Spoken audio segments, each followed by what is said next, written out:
Workflow is so important to delivering your tracks on time, but also to make sure that you can deliver your tracks without frying an egg on the top of your computer. Spitfire's BBC Orchestra is a wonderful library, but it definitely is CPU hungry. So in the spirit of keeping your computer clean and running well and your workflow smooth, let's dive into a few tricks today to make sure you can optimize those libraries.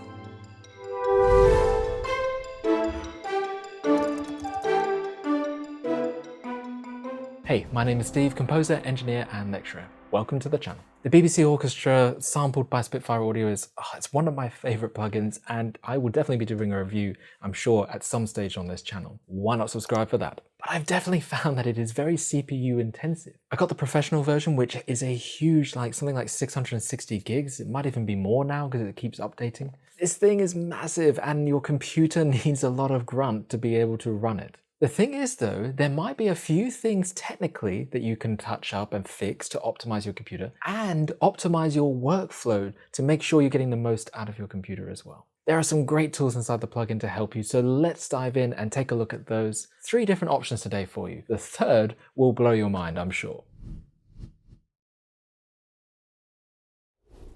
Okay, the third one will blow your mind, but the first one's a bit boring, to be honest, but it's a necessary step to make sure it's running smoothly on your computer. When you're wanting to install one of the libraries from Spitfire Audio, you need to download their Spitfire Audio app, and this kind of downloads the product for you and allows you to organize the files and save in a particular location and whatnot. Now, one thing that you would often do is you would download all those files, but Spitfire Audio have organized those files based on what will be best for everybody, but not best for your computer. However, they've thought of that too. Inside the options within the Spitfire Audio download app, you can optimize the files after you've downloaded them to be the best that they can be for the computer, to be as fast as possible to be read. Let me show you. So here is the BBC Spitfire Orchestra. If I click on this one, I can see all the different products within the orchestra, and you can see that I've installed them all. So they're all installed in my library. If I was having any issues, I could repair any of them, I could uninstall.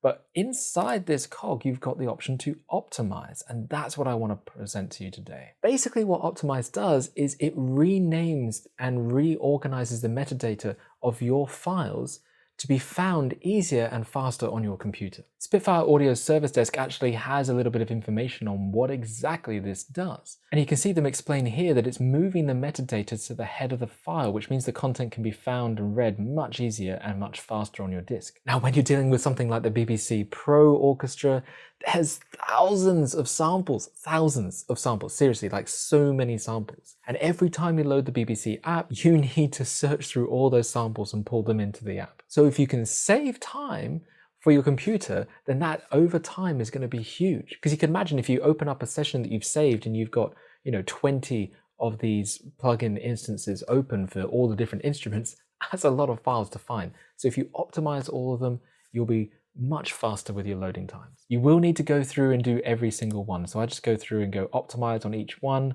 and just keep a track of which one you're up to, because there's no sort of checkbox to say, oh, this has been optimized for your system. It does take a little while, but it's certainly worthwhile doing it. And I would jump through and do it right now if you've got the time. So if you load up the BBC Orchestra and you load up a patch, let's say violins, for example, which is the default one that loads up. When you load up that violins, it's going to load up every articulation and all the samples to fill all of those articulations. And in the terms of the BBC Orchestra Pro, that's a lot of articulations. You've got a lot of different flexible options, which are fantastic, by the way. That is great to have, but you're not going to need them all the time. Every time you load up a sample, you're using more RAM, you're using more CPU to process these samples. So having them around when you're not even using them is kind of pointless. So let me show you what I mean. Here in the BBC app, we've loaded up Violins 1 by default, and it's chewing up about 873 megabytes of memory at the moment. Now, all of these are the different articulations. If I click onto a different articulation, I can play something different. So I've got longs here, for example, which sound really, really gorgeous, and then I can jump over to staccato instead. Now let's say I only want those, and I won't be using anything other than those 2 articulations. I've still got all these other articulations, and indeed 2 other pages of articulations that are just not going to need to be used. Now, when you look at the top here, you can see the memory that's being used by this library, this one patch. I've only got violins going at the moment and it's using this much of my memory currently. So that's going to be a bit of a problem if I start loading up more versions of this plugin. What if I want another track for violins too? This is going to become a problem pretty quickly. If I come down here to my articulation editor and click this little button here, this is our techniques editor, and I can come in here and I can just remove anything I don't want. So if I just want longs, I just want short spiccato, for example, let's just turn off everything else. I don't need it. It's not going to worry. And I can always add these back at any time. That's not a problem. I just need to get rid of them now. All right, that'll do for now. Let's say I just want to remove those and end up with what I've got left. I'll hit save. And now it's been reduced. I don't have 3 pages. I've just got 2 pages with only a few things. And check out the memory. So much better. So why have all of these extra articulations in your track if you're just not going to use them? So you can reduce it down to the techniques that you need and only those techniques, and then you can save that patch inside. You can create your own patches. If you jump up here to the save icon at the top of the app, then you can just save a preset for your own use. That way you can recall it at any time with just these articulations, and you don't ever have to worry about it chewing through all of your memory. So if you find your computer slowing down, particularly if you've got a lot of different tracks and you've got like a full orchestra worth of tracks, this could be very beneficial.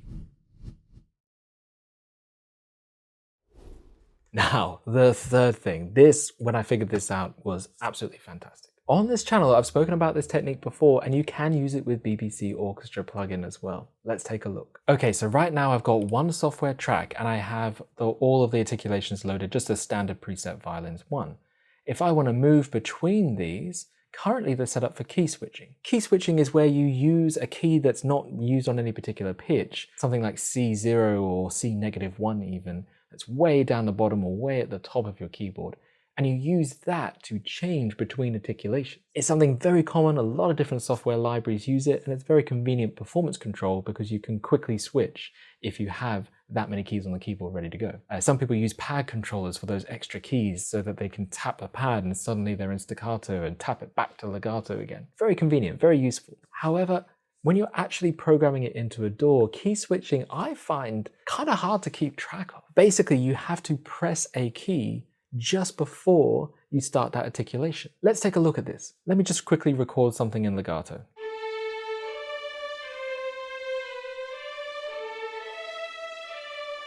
Now, when I open up the MIDI piano roll, I can use my key switches to be able to control these. Now, one little funny thing that I found with this key switching is sometimes it actually doesn't read out the right one here. Let's just put in C-1, for example, and I'm going to have to make sure that this key switch is added just before this note, so sometime before this note. So I'm going to go down to my key C-1, add that.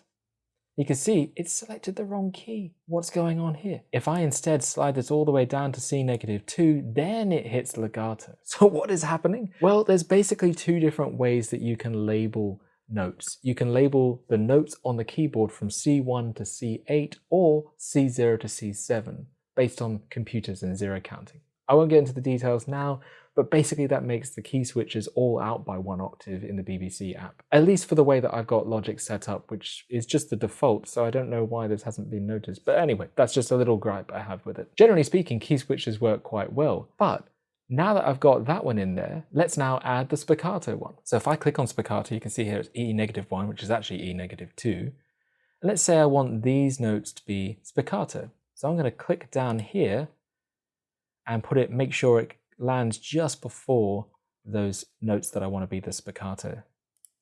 There we go. So you can click there and you can see it's moved to spiccato. So if I hit play now, it's going to pass over this one, then over this one.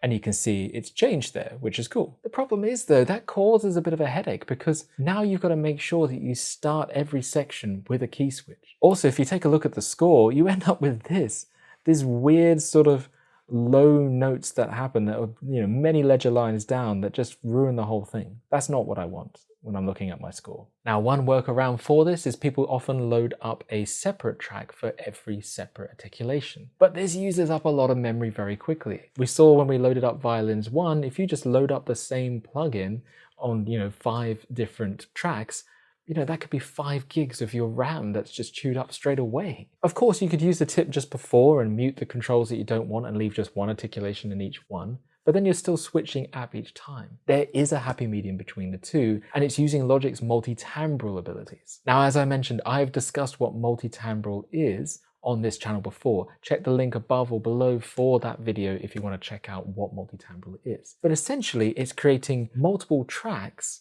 that are all on different MIDI channels from 1 to 16 or up to 16, and those MIDI channels can be assigned to different tracks. So I'm going to create a new software track, and I'm going to come down here, make sure it's set to BBC Symphony Orchestra because I want to load up that instrument, and I'm going to choose multi-timbral parts, and I'm just going to go 4 for now. But I can do anything up to 16. In fact, hot tip for you, if you're not too sure how many tracks you want, create the full 16. You can delete them later, but you can't add more. I'll just stick with 4 for now and go create. This creates 4 separate tracks. When you look at those tracks, you can see instrument 2, they're all called instrument 2, but you can see channel 1, channel 2, channel 3, and 4. And that's to show the different MIDI channels. When you open up the mixer though, you can only see 1 track because realistically, this is all actually 1 track, 1 instrument, the BBC Orchestra that it's going through. It's just using different MIDI channels. When you're inside the BBC Orchestra, then you can come down to your trigger section and change it. You can change it to MIDI channel and then set which MIDI channel you want to trigger that change. So let me put legatos on MIDI channel 1. Let me put longs on MIDI channel 2. Then maybe let's take spiccato and add that to MIDI channel 3. So it's the 3rd channel that's going to play that. And then pizzicato. Let's pop that one onto 4. Over here, I'm going to type in legato, long, spiccato, and pizz. And now let me play each one. So I'm going to select the first one. That's a lovely legato patch there. If I select the second one though,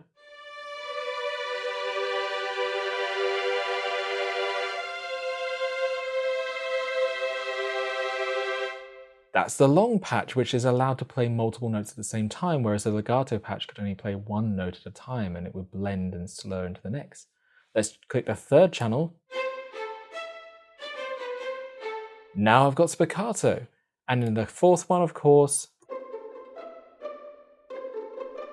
pizzicato coming through there nice and clear. Now I've got each articulation on a different track, and this is so useful because I've only got 1 BBC Pro library open. I can have just 1 plugin open and all of the articulations are going through there, which means all of my mic channels, all of my instrument settings, my articulations and expression control are all controlled within 1 instance of BBC Pro Orchestra. But I've got my different tracks, which is the way I prefer to work. I don't like key switching, so I used to just create lots of different tracks with each different articulation on there. That's what a lot of people do. But using this multi-timbral option, now you've got the capability to just have 1 instance, less demand on your CPU, less demand on your RAM, and you can just tie each of those tracks and still have them separate. It's just a wonderful feature, and I'm glad that the BBC Pro app does support this, because multi-timbral stuff, previously I've only really ever been able to use it with Contact.